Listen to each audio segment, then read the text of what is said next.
Chapter 4.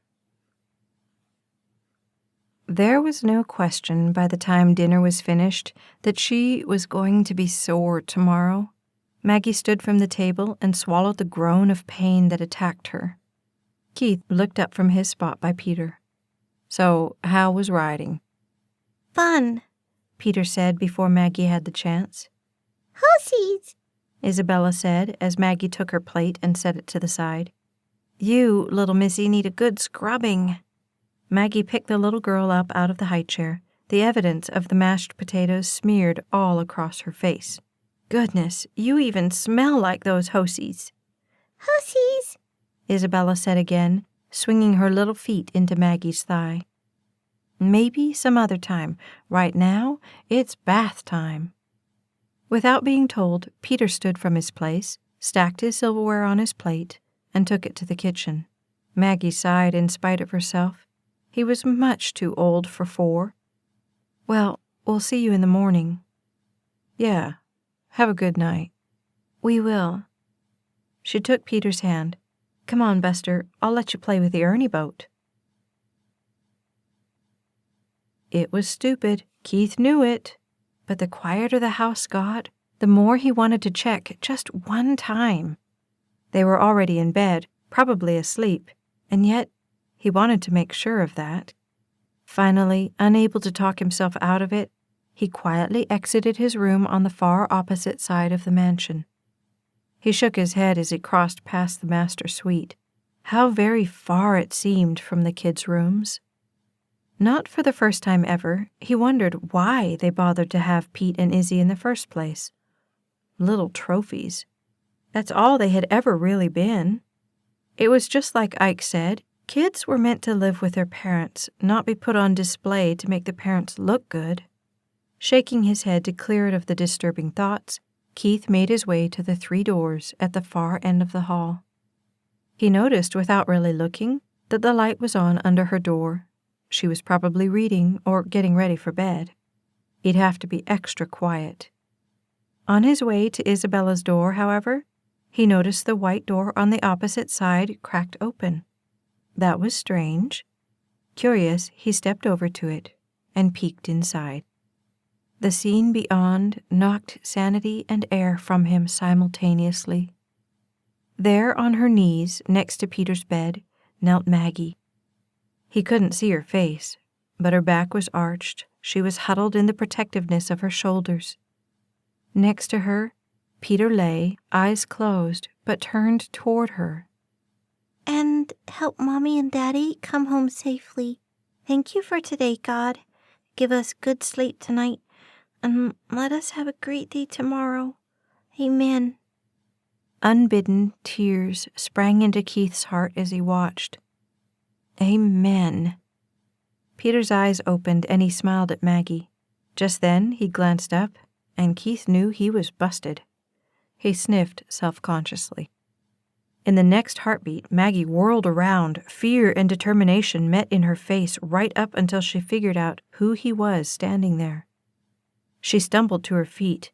"Keith, I didn't hear you there." The A-lined white cotton shirt set off her curves, as did the oversized tan pants.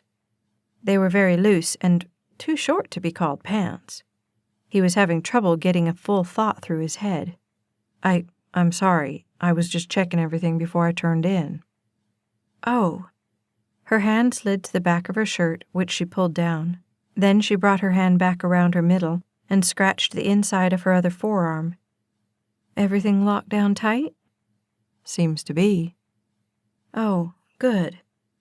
If he hadn't been thrown so hard off track, he might have noticed how much trouble she was having to not fidget right off the planet. She wrapped her arms in front of her and scratched behind her ear. Her gaze fell to Peter. "Just..." Compassion for her came over him. "No, hey, no need to explain. I talk to him sometimes too." "Oh." She seemed rooted to the spot. "Well, I guess I should be getting to bed." Her smile became gentle as she glanced back at Peter. "You, mister, have a good night, okay? I'll see you in the morning." "Okay." The quiet peace of the scene traced over Keith as he watched her tuck the covers in around Pete. She was going to be a marvelous mother someday. Good night, sweet prince. She kissed the tips of 2 of her fingers and pressed them onto Peter's forehead. Now, go to sleep. Gently, she drifted her fingers over his face and down the sides of his nose. With a sigh, he settled down, and soft peace came over his little face. Maggie turned back to the door and walked all the way to it and through it without stopping. Keith let her pass and then closed the door and stood watching her in the hallway. That was nice. She had made it to her door, obviously not planning to stop and talk to him. Her gaze was down when she turned to him. Peter has a tough time getting to sleep. It seems to help. Tenderness touched his heart. So, you do that every night? Pray with him? It took her a long moment before she nodded. It always helps me, so I figured it couldn't hurt with him. True admiration for her tilted his head to the side. They're lucky to have you. She tried to meet his gaze but couldn't hold it. I wish I could do more. They're great kids. If he could have thought of something to say that would have kept her there, he would have said it. However, for some reason his brain wasn't cooperating with his mouth. Well, night. She turned, opened her door, and stepped inside. Yeah, night. And then she was gone. Keith closed his eyes and shook his head. Why she had this effect on him he couldn't clearly tell. This was completely crazy. He was, after all, engaged to be married. Engaged. That meant you weren't up at all hours of the night standing in darkened hallways with some woman in her pajamas. He needed to call Dallas, if for no other reason than to douse the guilt slashing its way through him. Okay, there are certain things in this life a girl just shouldn't have to deal with. Changing flat tires, for instance. Radiators overheating? Yes. A busted pipe? Programming the remote control? But being blindsided like that wasn't fair at all. When the door closed between them, Maggie forced herself to breathe in a deep inhale. It did nothing at all to stop the swimming of her thoughts or the racing of her heart. But at that point, anything was worth a try. Showing up in the kitchen at breakfast for no reason was one thing. Showing up when she was in her oldest pajamas with a rip on one side was quite another. Her hand went up to her hair and she raked her fingers through it extra hard. There was no telling how she looked. But how he looked. Wow! Was he easy on the eyes? Not to even mention how heart-stoppingly handsome he was minus the hat and the bandana. Dark hair cropped extra short, and that face and that smile? It just wasn't fair. She rolled her eyes so she was looking up at the ceiling in desperation. God, listen to me. I do not need to fall for this guy. I don't need him to keep showing up like this. Please, please, I'm asking you. Good morning, Keith said brightly the very next morning as he strode into the kitchen, bandana on and hat in hand. Apparently, her prayers all night long had had no effect. Maggie sighed in consternation and planted a patient smile on her face. Morning. There's Cheerios. Cool. He sat down between the 2 kids and grabbed the box and a bowl from the middle of the table. Maggie had been wondering why Inez had set an extra one out. Now she knew. Did you sleep well? He asked. Good. You? I'm going to have to go get my own pillow from my place. These extra fluffy things are about to do me in. He leaned his head first one way, then the other. Ike's heading out this morning? She asked, pulling her shoulders up to her ears as wrists to elbows she straightened on the little window seat. 10. I've got to get over there as soon as I can. They're going to be wondering where I am. He ate a bite, then looked over at her, which did nothing to calm her stomach.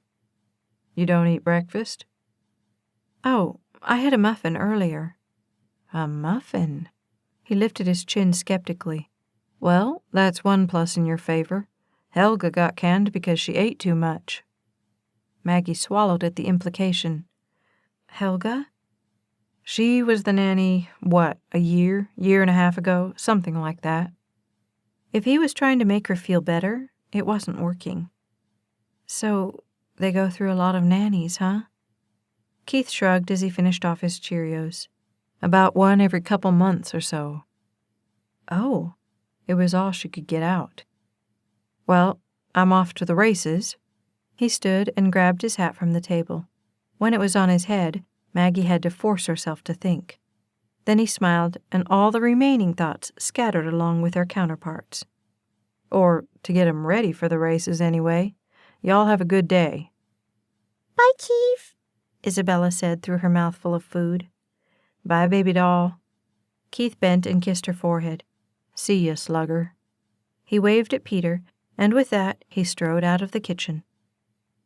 The air she hadn't realized she wasn't breathing escaped in a rush. He had to quit doing that. He was going to kill her before they had a chance to fire her. Keith felt bad about mentioning the nanny situation, but it was only fair to warn her. More to the point, every time he saw her, he had to remind himself that this couldn't last. She would be gone by the end of the month if she lasted that long. He had a life, his own life, and it did not include Maggie Montgomery. So, you decided to grace us with your presence this morning? Ike asked when Keith stalked into the barn. I'm early. And happy about it, I see. Ike was busy loading the horse equipment into the trailer. When he hopped from the trailer's running board, his cowboy boots kicked up a puff of dust. You see Maggie this morning? He didn't want to answer that question. It did funny things to his heart. Yeah, she was at breakfast. The trainer's motion slowed to a stop, and he exhaled hard. Listen, Keith, this is none of my business. Keith looked up at him and steeled himself. There was a challenge in his eyes and his voice. But Ike shook his head slowly. Look, I don't have to tell you the score. You know it better than I do. But a spring fling with someone who will almost surely be gone before anyone knows she's here is not worth risking what you have with Dallas. As good as it looks, as easy as it looks, it's not worth it. Anger and embarrassment cracked into Keith. Come on, Ike. I'm not that stupid.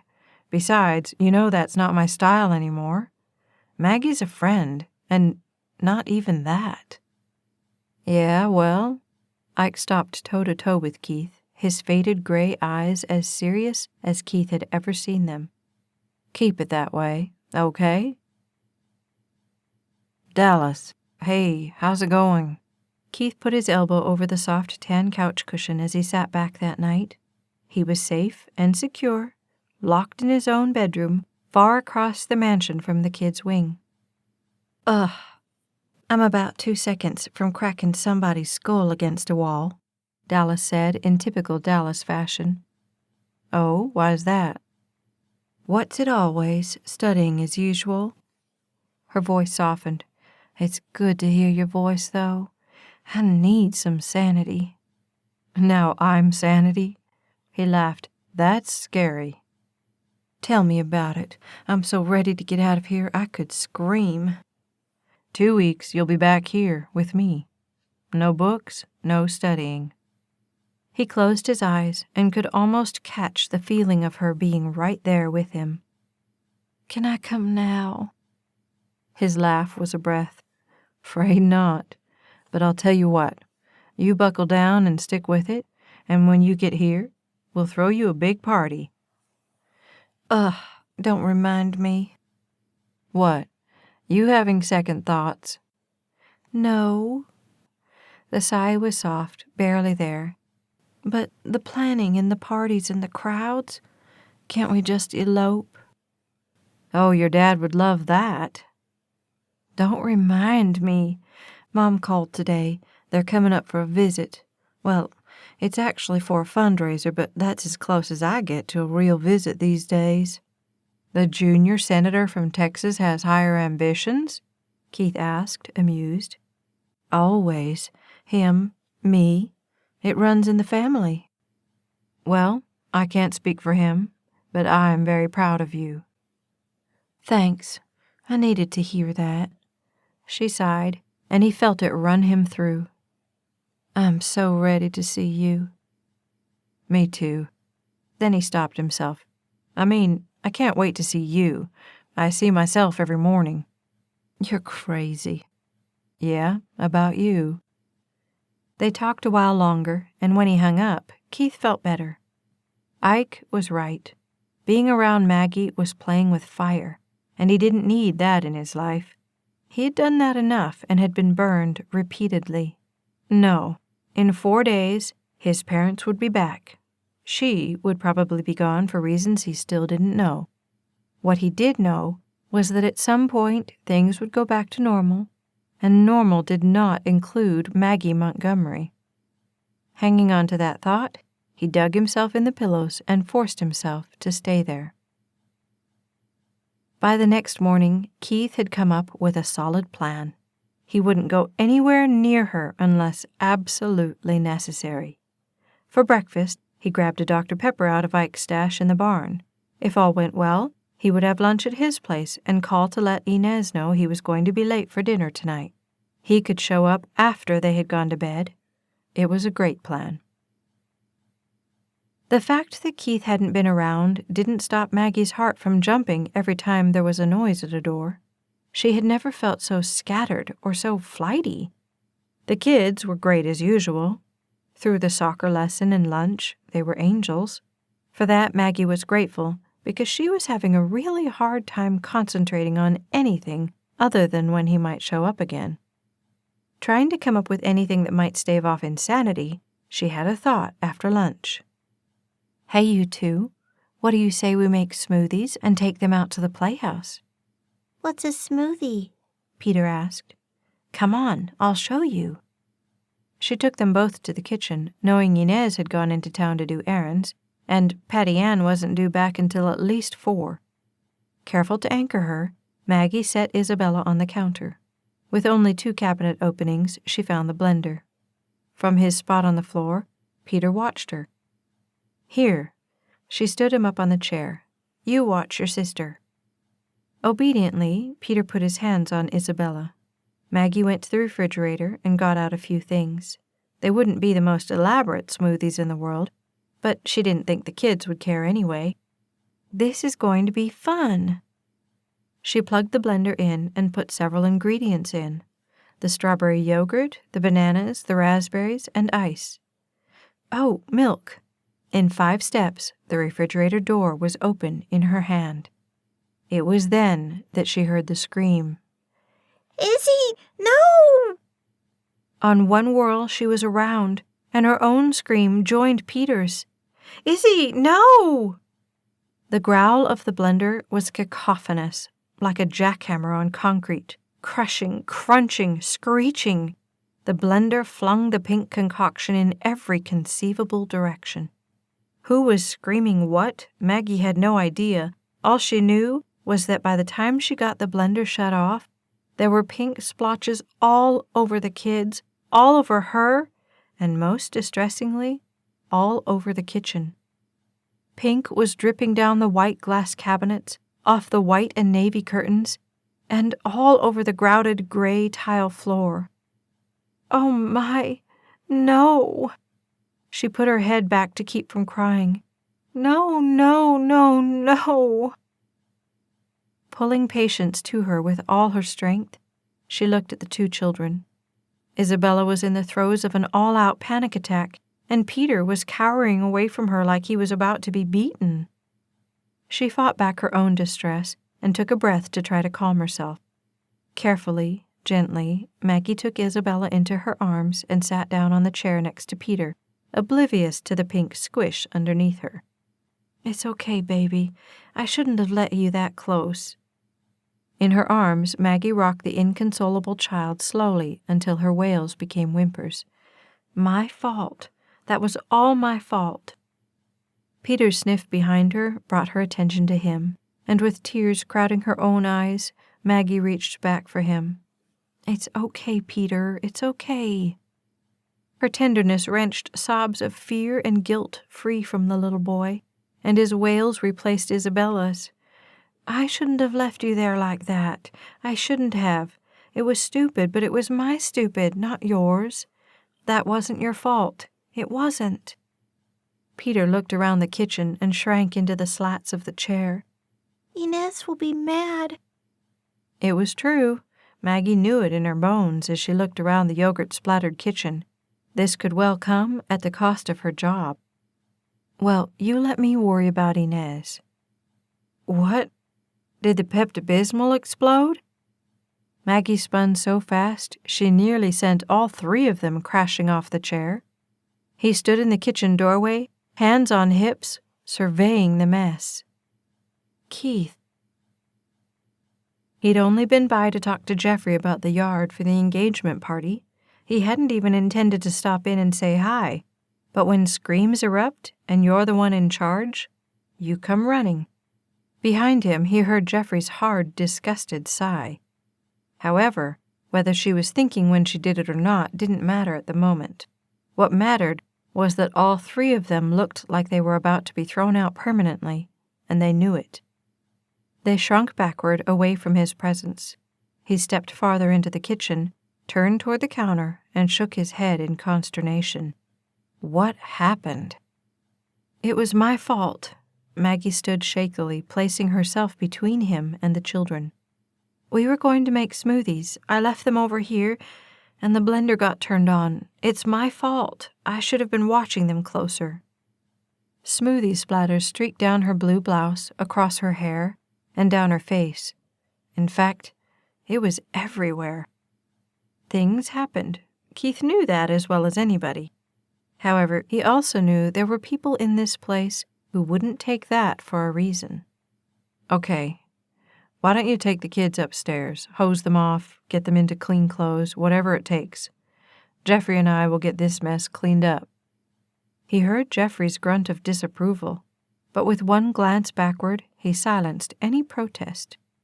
Twisting, Maggie picked Isabella up even as she kept her gaze on Keith.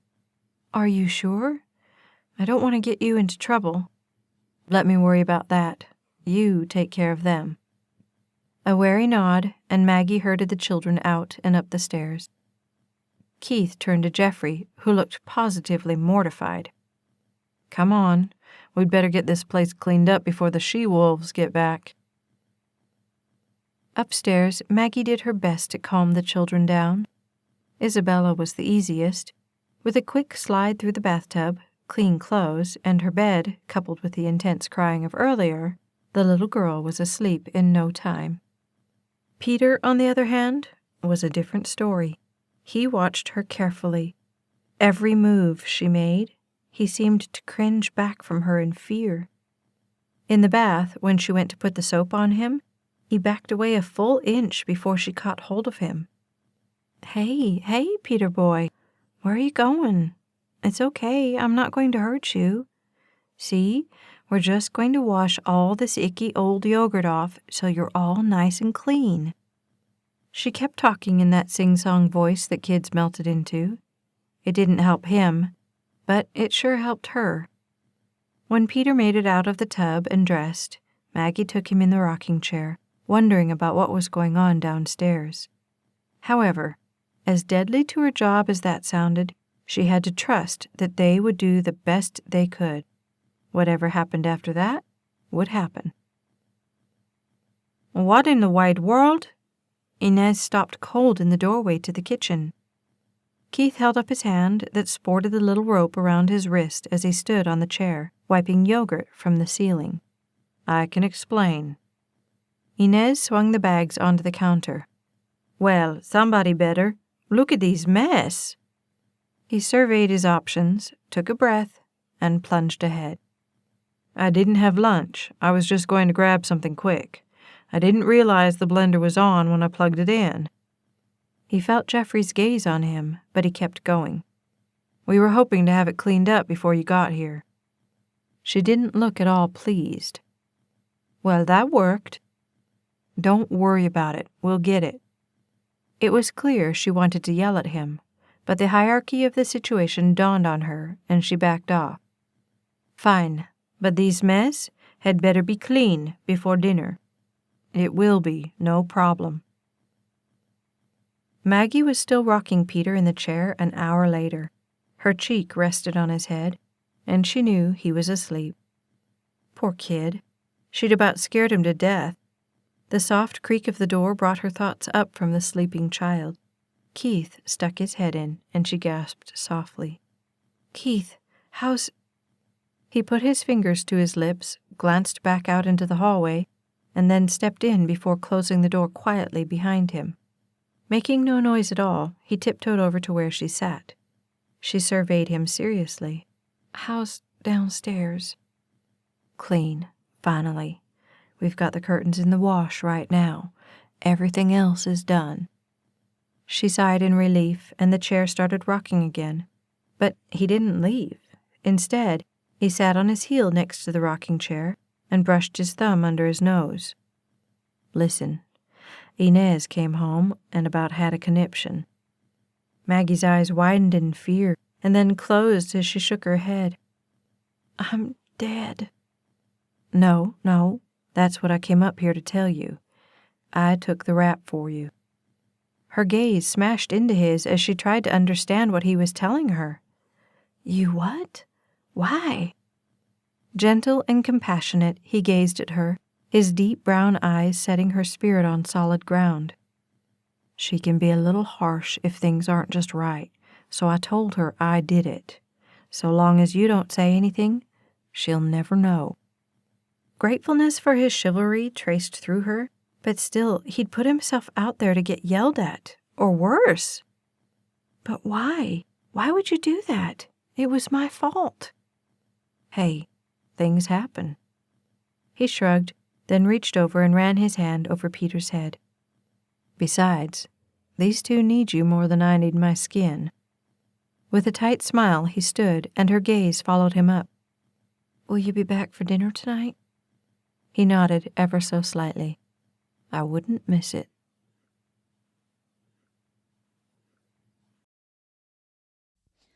Like and subscribe to the Staci Stallings YouTube channel so you never miss a second of the story.